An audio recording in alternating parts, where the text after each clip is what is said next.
आज की ये खबर देखने के बाद मैं बिल्कुल निशब्द हूं।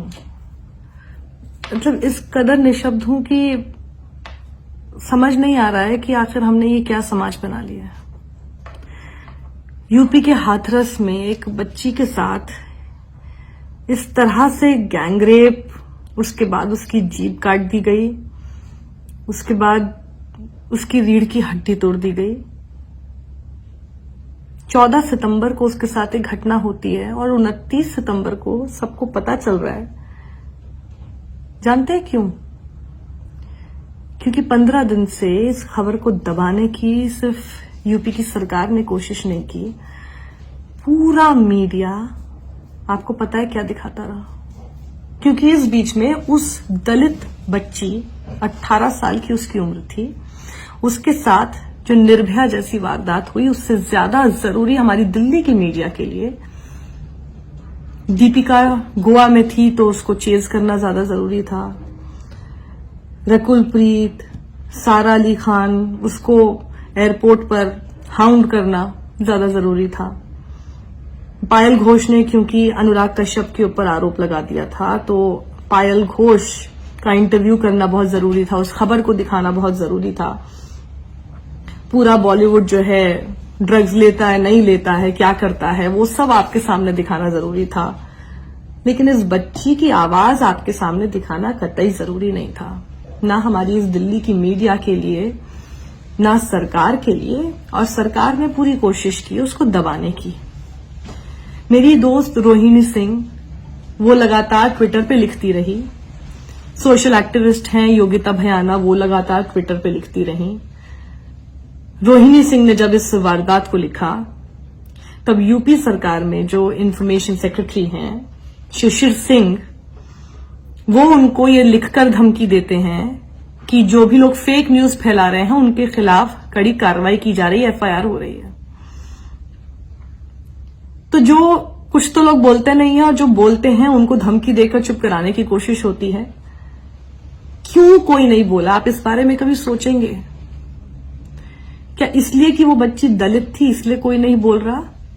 और जो इस पाप को करने वाले थे वो सवर्ण ठाकुर थे, उसी बिरादरी के जिसके यूपी के मुख्यमंत्री हैं, उसी बिरादरी के जिसके खुद शिशिर सिंह हैं?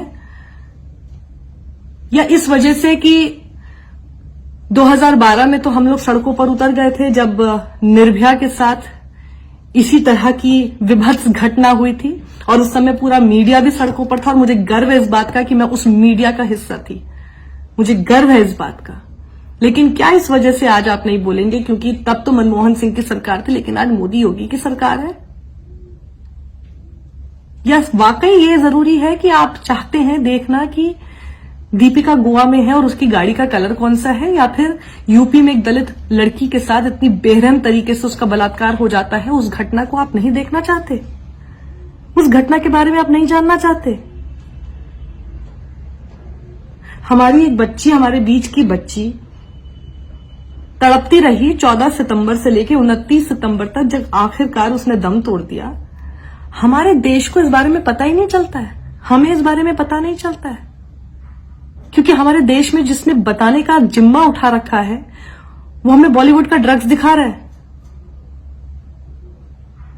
आप इस बारे में सोचिए, ये क्यों हो रहा है? कब बोलेंगे हम? बहुत हो गया। हम लोग, मैं भी कुछ शायद 1-2 वीडियो बना दूंगी, हम लोग कुछ ट्वीट कर देंगे। अभी मैं इसके लिए सिर्फ सरकार को दोषी नहीं बता रही हूं, मैं अपने आप को भी इसमें पूरी तरह से दोषी मानती हूं। मैं भी कुछ नहीं कर पाई ना। आप भी अपने आप को दोषी मानेंगे? कब मानना शुरू करेंगे खुद को दोषी? कब तक हम लोग हर चीज को सरकार के ऊपर डाल देंगे? कब तक हम लोग हर चीज के लिए यही बोलते रहेंगे कि देखिए ये खबर नहीं दिखाई, उसके बाद हम लोग सब भूल जाएंगे, उसके बाद हमें कोई मतलब नहीं रहेगा, फिर आइए टीवी ऑन करते, आइए देखते दीपिका के साथ क्या हो रहा है। इससे आगे बढ़िए, थोड़ा बहिष्कार करना सीखिए उस मीडिया का, उन सभी लोगों का, उस हर ताकत का जिसने इस पूरी खबर को दबाने की कोशिश की, उनका बहिष्कार कीजिए आप। हमें बहिष्कार अब करना होगा। कितनी ऐसी बच्चियां इस तरह से मरेंगी? उस बच्ची की जीभ काट दी गई, उसकी रीढ़ तोड़ दी गई, क्या उसी तरह से हमारी दिल्ली की मीडिया की भी जीभ काट दी गई है और उसकी रीढ़ तोड़ दी गई है? तो आप जिम्मा उठाइए ना, मैं जिम्मा उठाती हूं ना। हमको किसने रोका है? कब तक हम लोग इसी तरह से बैठे रहेंगे और हम लोग सिर्फ इसी बात का शुक्र मनाते रहेंगे कि हमारे साथ ऐसा कुछ नहीं हुआ? कब तक? या हम उस दिन का इंतजार कर रहे हैं कि जिस दिन हमारे साथ हो? क्या अपनी बच्ची की जगह हम उस बच्ची को नहीं रख के देख सकते? या वो दलित है इसलिए हम उसको अपनी जगह पे नहीं रखेंगे?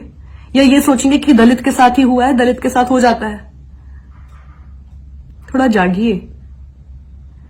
इतनी लंबी नींद हमारे लिए ठीक नहीं है, हमारे देश के लिए ठीक नहीं है। मैं आज जाग गई हूं, आप मेरे साथ जागेंगे? बच्ची को इंसाफ दिलाने की तरफ हर उस ताकत का बहिष्कार कीजिए जिसने इसे पूरी पुरजोर कोशिश से दबाने की कोशिश की है। और इस बच्ची के लिए इंसाफ की गुहार हमको लगानी होगी। हम निर्भया के समय पर एक साथ एकजुट हुए थे, हम आज भी एक साथ एकजुट होंगे। दिखा देना है हमें, ऐसे नहीं हो सकता।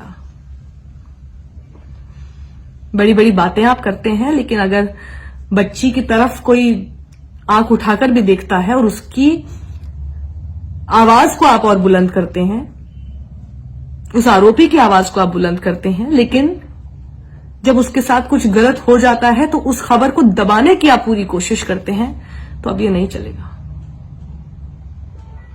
मैं इससे आहत हूं, अंदर तक झकझोर दिया इस पूरी खबर ने। और सबसे ज्यादा इस बात ने झकझोरा है कि आज उस मीडिया का मैं हिस्सा हूं जो ऐसी खबर तक दिखाना जरूरी नहीं समझता है। क्या हो गया है, क्या हो गया हमारे समाज को? हम ही ने किया है ना। अब इस समाज से हमको ही निकालना होगा।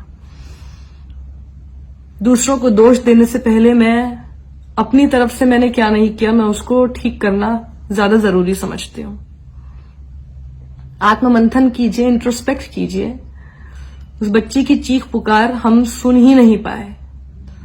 हम सुनते तो शायद हम लोग कुछ बोलते, लेकिन हम सब अपने अपने काम में व्यस्त हो गए। हम सब इस बात में व्यस्त हो गए कि देखते हैं टीवी पर क्या चल रहा है। जिसने नहीं भी देखा वो अपने काम में व्यस्त हो गया। और 15 दिन तक वो लड़की रीढ़ की हड्डी तुड़वाकर, अपनी जीभ कटवाकर, इसीलिए उसकी जीभ काटी ना कि वो कुछ बोल ना सके। हमारी जीभ किसने काटी है? आपकी जीभ किसने काटी है? और कोई काट दे आपकी जीभ, उसका इंतजार कर रहे हैं क्या? थोड़ा साथ आइए, कुछ कीजिए। बहुत हो गया है। और अपनी बच्ची की जगह पर उस बच्ची को बस एक बार रखकर देख लीजिए। उसकी चीख की आवाज कैसी होगी ना, उसका अंदाजा आपको खुद हो जाएगा।